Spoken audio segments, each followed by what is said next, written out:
chers parents d'élèves, merci d'être là. Votre présence prouve que l'école c'est une grande famille. Sans votre soutien, sans vos encouragements, notre parcours serait plus difficile. Vous êtes nos premiers enseignants et vos sacrifices nous donnent la force d'avancer.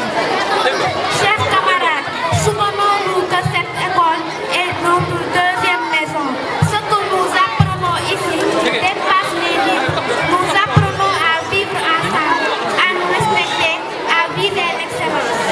Continuons d'honorer nos enseignants par notre travail et notre comportement. Et aujourd'hui, un hommage particulier est rendu à Monsieur le directeur, Monsieur Maurice Coly.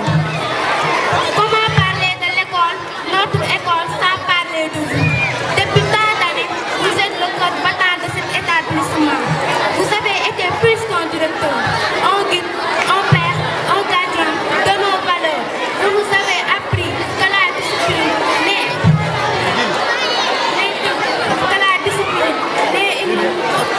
n'est pas une punition, mais une preuve d'amour. Mesdames et messieurs les autorités,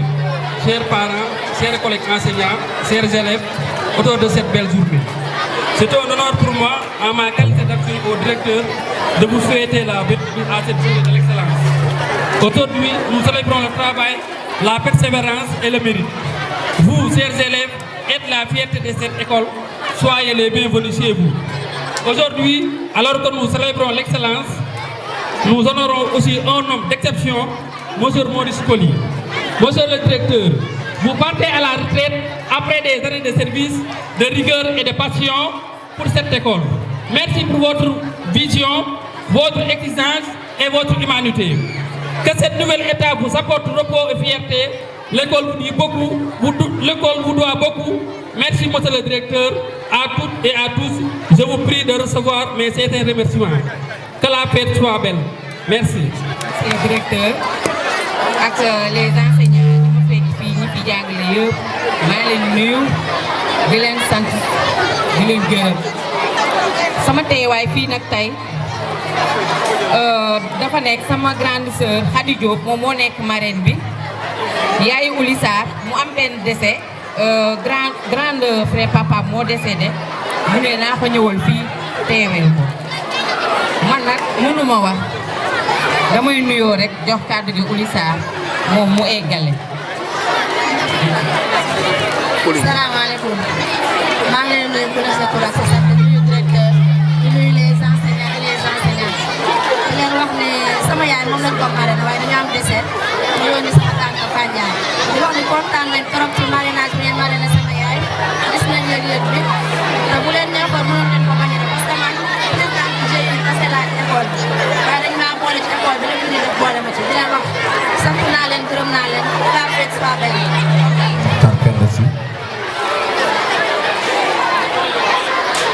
maa ngi nuyu su njëkk suñu kilifa muy suñu inspecteur Konaté bu nekk IEF Koungheul di ci teg inspecteur yëpp di ci teg également président de tous les CODEC Moustapha Sall di ci teg suñu CODEC Ablaye Diop bu école 3 di ci teg le directeur de l'école Mame Makhtar Penda Sy muy sama tonton monsieur Maurice Coly di nuyu bépp enseignant bu fi toog ak enseignante di nuyu également sunu collègue yi ñu fi fekk ñu def honneur ci Mamadou Diouf Kaaw di wax rek ne mënoon nañu def sunu discours ci français mais dañoo bëgg mu gën a jàll parce que casquette bu fi taxawee tey dañoo jógee ci côté éducation ñëw tuuti ci politique moo waral ñu def suñu discours ci wolof ginnaaw bu ma nuyoo ba pare dañu am habitude balaa ñoo wax yóbbante yi Mamadou Diouf Kaaw yóbbante ñu wax ne ñu ngi ànd ci délégation bi ak suñu frère Lansana Traoré bi nga xamante ni moom mooy président d'organisation mouvement ànd dooleel Kaaw jot na ginnaaw Lansana Traoré également ñu ngi ànd ak Fatou Top di jabaru Paté Ba enseignant bokk ci délégation bi moom ak Khoudia ñu ngi fiy topp Sophia Gaye également nekk rakk ci Mamadou Diouf Kaaw ak gorom bu ñuy wax Omar Diakhaté bi ñu ngi ci biir délégation bi Mame Sey ñu ci délégation bi ñu ngi ànd également ak suñu point focal yi nekk biir campement ñoom Kandi di rafetlu vraiment cérémonie d'excellence bii ñu fekk ci école bi di wax rek ne Mamadou Diouf Kaaw bi nga xamante ni moom mooy suñu leader daf ñu yebal ne bu ngeen demee bu leen fa politique ndax milieu boobu noonu milieu scolaire la te moom dafa nekk acteur ci développement scolaire ndax ku ne xam na ne far na goo jël ci biir éducation rek Mamadou Diouf Kaaw bëggoon na fa loxoom mu ngi ci randonnée yi nekk parrain mu ngi ci jeunes en herbe yi nekk parrain mu ngi ci Gosco école yi lu ko mel ni commune 1 wala commune 2 Bambou wala privé El Hadj Malick Gueye mu ngi également ci Fosco yi nekk ci biir lycée bi mu ngi ci sport scolaire yi nekk fa toujours parrain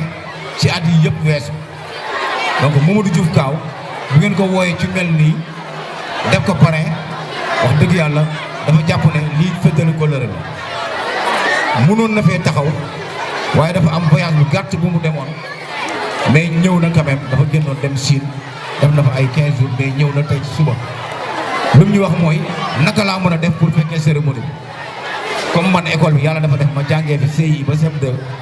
ma ne ko ñëwal ndax fii suñu école la donte ñun ñu ngi jàngalee fële ci école 3 noo mën a def fanaan si nga ñëw te yaakaar naa ne mu ngi ci yoon mën na am balaa ñu fee jógee mu ñëw ak jàmm fekk suñu si bés bi donc ñun dañ koo teewal donc di wane rek contentement bu Mamadou Diouf Kaaw am ci école Mame Makhtar Penda Sy bi nga xamante ni équipe pédagogique bi en collaboration ak gouvernement scolaire ñoo ko tuddee bés bi bu nekk journée d'excellence coïncider encore ak ñuy fêter vin d'honneur directeur monsieur Coly donc monsieur Coly Mamadou Diouf Kaaw mu ngi lay souhaiter retraite bu sedd guy di la ñaanal yàlla da nga nekk en activité waaye xam nañ ne sax yaa ngi toujours en activité ndax ku la xam ku nekk xam na yow formateur nga pour tout enseignant donc ci biir loolu vraiment ñun tamit ci kàddu bu ñu jël ñu ngi lay souhaiter waale une très bonne retraite di la ñaanal yàlla yaa xam li nga bëgg yàlla na la ko yàlla defal mu ngi wax nag ne équipe pédagogique Mame Makhtar Penda Sy ginnaaw organisation dafa xaw a jafe moo waraloon mu anticiper les choses démb yaakaar naa ci heure bi mu ñëw joxe enveloppe am d'un montant de 150 000 appuyé ko école Mame Makhtar Penda Sy di wax nag xeeb na ko ndax mënoon na joxe lu ëpp loolu. jël kaddu wax ay kaddu yu daw yaram ci man monsieur l'inspecteur merci pour ces propos dama bëggoon nag samay wax comme am nañu ay parents d'élèves yi fi nekk ma waxee olof ndax du ñëpp mun a xam lan la ñuy wax ci français te wax ko ci français ba pare dellu siwaat ci olof di ko waxaat wax ko benn yoon ci olof bi nga xam ne ñëpp daanaka dégg nañ ko yaakaar naa moo gën moo tax na kàddu bi may yëkkati tamit dinaa ko wax ci olof. bëggoon naa rek balaa maa dugg ci biir waxtaan bi wax ni man xamuma nan laa war a gërëmee yàlla parce que lépp li ma def sañ naa wax ni mooma nit mënalul boppam dara lépp lu mu def lépp lu mu mun yàllaa ko ko may kon man tey gërëmande war na ma bëri bëri bëri bëri war naa dolli gërëm yàlla war naa dolli sant yàlla xëy na sax du wees dañuy yokk rek di dolli bés bu set di gën a féddali bésu tey nag nekkul bésu discours politique nekkul bésu wax lu bëri mais bésu ngërmande la bésu ngërmande jëmale ko ci élèves yi jëmale ko ci waajuru élèves yi jëmale ko ci jàngalekat yi waaye itam jëmale ko ci kilifa yi parce que kenn ku nekk ak li ko war def na ko soo jëlee élève bi sànq benn élève a ngi seede di wax ni dañ may jàpp ni maam dañ may jàpp ni xarit dañuy waxtaan dañuy def lu nekk dëgg la parce que man maa ngi jàpp ni boo buggee woon nit ki yoon bi ba pare yow nga jaar beneen yoon waxuloo ko fan la war a jaar su fekkee lu dëggu la ci yow bugg nga mu jaar fa da nga koy won ba pare nga koy jëfee mooy li tubaab di wax rek la pédagogie par l'exemple mu lay gis ngay def nga koy wax muy gis ngay def day naan kon kii lu muy wax loolu la ñu war a def kon loolu dëgg la donc ci élèves yi bu ñu waxee loolu danaa leen wax jërëjëf wajur yi tamit dinañ leen wax jërëjëf parce que ñoom nangu nañ ñoo dénk seeni doom donte xamuñu ñun ñooy ñan ndax ay nit yu dëgg lañu wala du ñu def dëgg wala du ñu jubal mais nangu nañoo dénk seen doom te bu ñu dénkee seen doom wëlbatiku di ñëw di nemmeeku di sant daf ñuy yokk doole te loolu gis nañ ko lu bëri ci waajur yi ñu bëri dañuy jaar mais bala ñoo génn rek ñu ne directeur jërëjëf may jàpp ni jërëf boobu du man la ñuy wax jërëjëf wante jàngalekat yi la ñuy wax jërëjëf ñoom ñii di nekk ak xale yi man nekkuma ak xale yi xëy na récréation lay am ak ñoom wala yenn saay bu ma duggee ci classe yi mais kii di nekk ak élève bi 8 heures ba 1 heure yi ngoon yenn saay mu ñëw 4 heures ba 6 heures kookoo jar a jaajëfal directeur ba fa muy tënk lu tuuti la def wante jàngalekat bi moo def lépp dinañ jaajëfal kilifa yi parce que ñoom ñoo ñu may ñu ñëw fii may fàttaliku ba may ñëw fii benn inspecteur mu ngi doon wax mu ne IEF bi bul ko bàyyi mu dem boo ko bàyyee mu dem di nga yàq lu bëri ci sa système parce que moom mun naa defal ay nit moom mun naa teg nit ci yoon bul ko bàyyi mu dem téye ko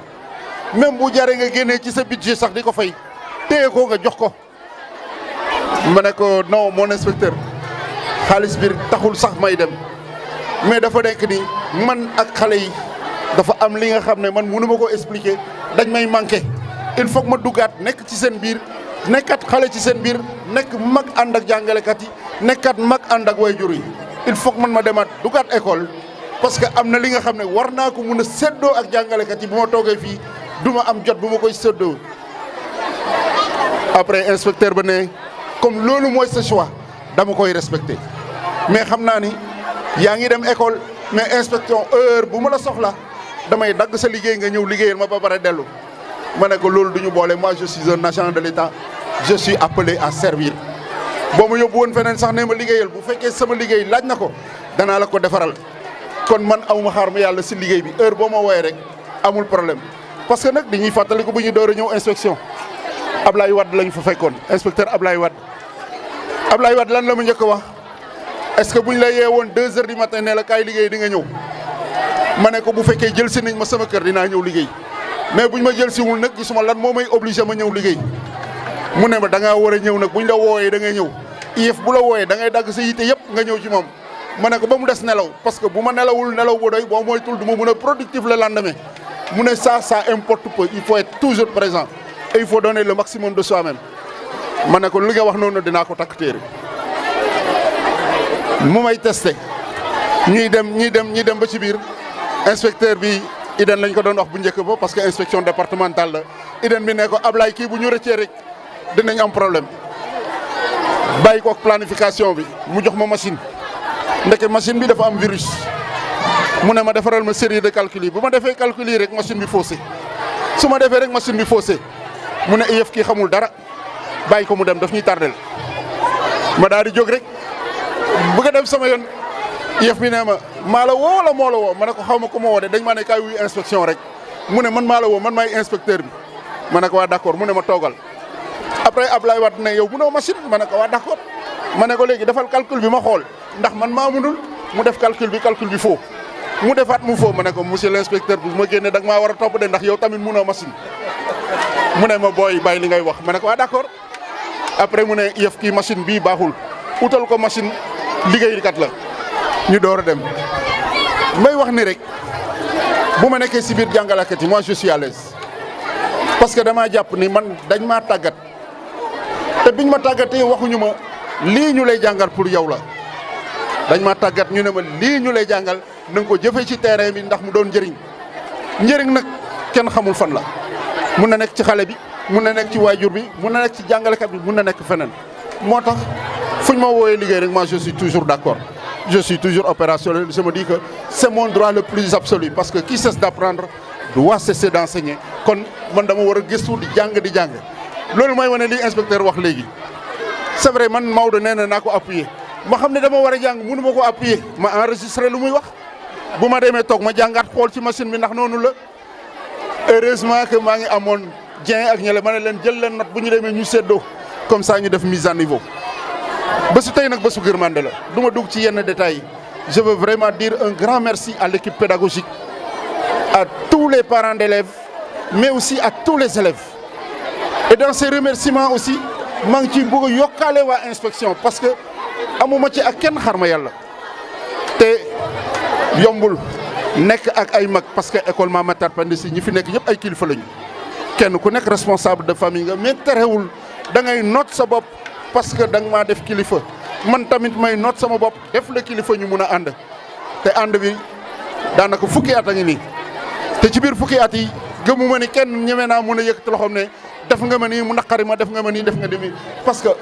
même su fekkee am na sax nit motul j'ai essayé de gérer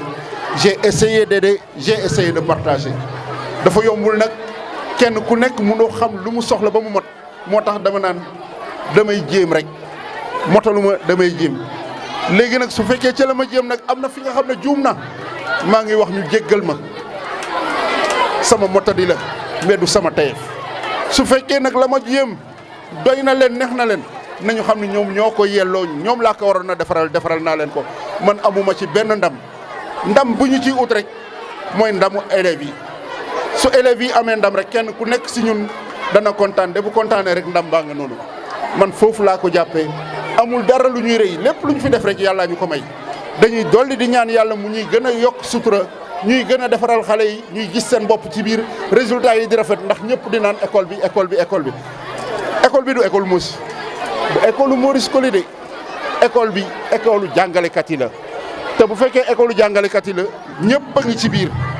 mais jàngalekat yi ñoo jiitu directeur bi topp seen ginnaaw du directeur moo jiitu de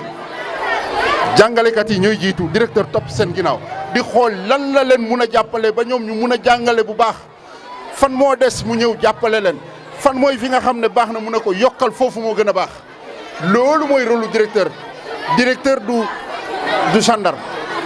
déedéet dañ kaa faa teg pour mu jàppale nit ñi kenn ku nekk li nga yóbbu sa kër mu lew la nan la lay lewee nga def yow li nga war a def parce que kenn ku nekk sa code de déontologie am na lu mu la sas directeur bi loolu lay saytu est-ce que yaa ngi ci ak nan nga ci nekkee boo ci nekkee te mu manqué mu ne la yokkal sa loxo boo ci nekkee bu baax mu ne fi nga teg sa baaraam foofu la yokkal loolu mooy rôle lu directeur mais amul rëy amul lii man su ma nekkee directeur yàlla ma tudd ma nekk directeur xëy na ak ñii kilifa yi nga xam ne nee nañu def leen ko directeur mais bu leen neexoon am na rapport bi nga xam ne bu ñu ko bindee du ma xalaata mu sa nekk directeur kon ñooñu jaar nañoo jaajëfal ma bëgg cee wax rek kilifa du tuuti ak nu mu munte doon kilifa du tuuti kilifa la da nga koy jox cër bu mat sëkk parce que yar ngay wane foofu te boo wanewul yar ba pare nga bëgg a yar dana am luy sooxe donc boo wanee xale bi bu ñëwee nga wax ak moom correctement suba bu waree wax ak yow dina ne xaaral ma xoolaat nu may waxee parce que démb bu muy wax ak man saagawuma wanuma lii def ma nii loolu moo tax ma naan la pédagogie par l'exemple si mag yi lay commencé xale yi di ko gis du ñu toppandoo te bu ñu toppandoo rek ñu am ndam te ndam loolu waa Mame Matar Penda Sy mun nañoo wax ni ñun ñëw bokk di ko tabax ndànk-ndànk ren mooy fukki at te yàlla may nañu ay résultats yi nga xam ne waajur yi gënoon nañu wóoli gën nañoo wóolu ba tax autorité bu ñëw bu ne école rek ñu ne ko demal Mame Matar Penda Sy du sama tur la ñuy wax Mame Matar Penda Sy la ñuy wax te bu ñu waxee Mame Matar Penda Sy génnewuñu ci jàngalekat yi te directeur bi moom la ñuy mujj a tudd may jaajëfal jàngalekat yi di leen wax ni lii ba ma ko amee tey yàlla ak yéen parce que bu ma nekkoon inspection lii du ma ko am bu ma ñëwee fii waa inspection jàppale ma yéen ngeen dugal seen lokk takk si rib yéen laay wax gàcce ngalaama yéen laay wax jërëjëf parce que man liggéeyu ma ko classe yi ñoo liggéey inspecteur tey bu tiitaroo ci ay résultats moom liggéeyu ko jàngalekat bee ko liggéey directeur bi nee ko ah jàngalekat yi lii la ñu def mu ne jërëjëf li ngeen def rafet na te loolu moom balaa ma ko wax directeur bi moo koy njëkk a wax moom loolu lay saytu ndax inspecteur bi am ndam te inspecteur bu nu amee ndam population Koungheul mooy am ndam te population Koungheul bu amee ndam jaajëf bi pour ñëpp la ñu jaaree ko ci élèves yi. donc bu ma waxee kàddu ngërëmande la il faut ma gërëm élèves yi il faut ma gërëm seen waajur il faut ma gërëm surtout jàngalekat yi gërëm aussi waa inspection nañu nangu ni xëy na chaîne bi la mais kenn ku nekk fii ci Mame Matar Penda Sy ci man li ma gis ci man li ma dund kenn ku nekk béy na waaram ba mu mot sëkk du ma fàtte nag CGE yi fi jaar kenn ku nekk jéem nañoo jàppale ci lu mu munee nit nag matul ñu mun a nangu loolu mais nañu xam ne kenn ku nekk ngi jéem a dugal loxoom kenn ku nekk ngi jéem a jàpp ndax école bi jëm kanam te loolu rek doy na satisfaction mbégte bu rëy ci man mais mu wóor ma itam mbégte bu rëy si jàngalekat yi donte tàggatoo la sax mais tàggatoo bu neex xol la xam nañu ñoom xam na 10 ans ci benn école musoo xeex musoo xuloo musoo saagante musoo def lu ñaaw c'est pas si facile pour des adultes yi nga xam ne bokku leen fi ngeen yaroo bokku leen xeet bokku leen diine c'est pas facile mais cela n'a jamais traversé l'école Mame Matar Penda Sy su amee ay querelle par-ci par-là on a toujours réglé ça à l'amiable sans que mu dem fu sori sans que mu affecter les performances scolaires loolu bu amee du man loolu bu amee jàngalekat yi la parce que tous les enseignants au niveau de l'école Mame Matar Penda Sy ils font un rien qu'à voir ces enseignants courir à gauche à droite faire ceci parler ici coordonner ça veut dire que il y a au moins une certaine synergie que les gens ont voulu préserver et avec cette synergie ils veulent aller de l'avant et pour ça dañ leen di ñaanal yàlla na yàlla gën a jàppale jàngalekat yi ñu gën a jëm kanam rawatina waa Mame Matar Penda Sy mun na maa ñàkk ñaanal jàngalekat yi parce que ñëpp ay nawle lañu mais dinaa ñu wax ni rawatina waa Mame Matar Penda Sy parce que man fa laa bokk ni ko inspecteur waxee xëy na man damay dem retraite mais jàngalekat laa te jàngalekat lay doon je ne peux pas cesser d'apprendre donc je ne pourrai pas cesser d'enseigner may fàttaliku rek sama benn xarit bind ma di ma wax ni léegi nekkatuloo entre 4 murs rek mais léegi da ngay nekk ci biir département bi yëpp wala sax lu raw département bi du médecin ba du policier ba du keneen ak keneen yi loolu yëpp léegi day nekk ci yow te il faut nga koy wane saa su nekk ma ne ko waaw kon damay jàpp ni man def naa benn voyage ba dugg garage maa ngi génn garage maa ngi commencé waat beneen voyage loolu laa mun a symboliser dem retraite c'est la fin d'un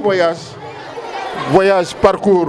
jàngalekat bi mais léegi maa ngi jëlaat oto encore maa ngi duggaat ci beneen voyage bii nag moom mooy nekk bi nga xam ne ñëpp mun nañ maa jot waxtu bu nekk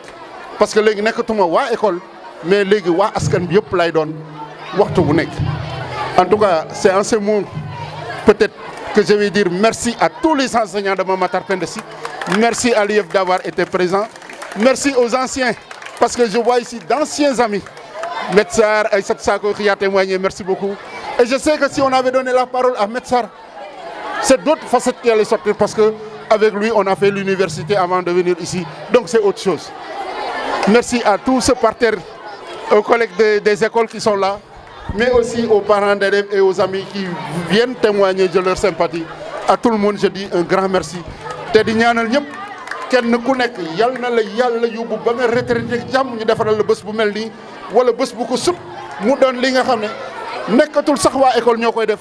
mais waa mairie ñoo la koy defal wala sax mu nekk nomination bi nga xam ne président moo lay tabal raaye ci kanam nation bi yëpp loolu lay ñaanal kenn ku nekk si yéen jërë ngeen yi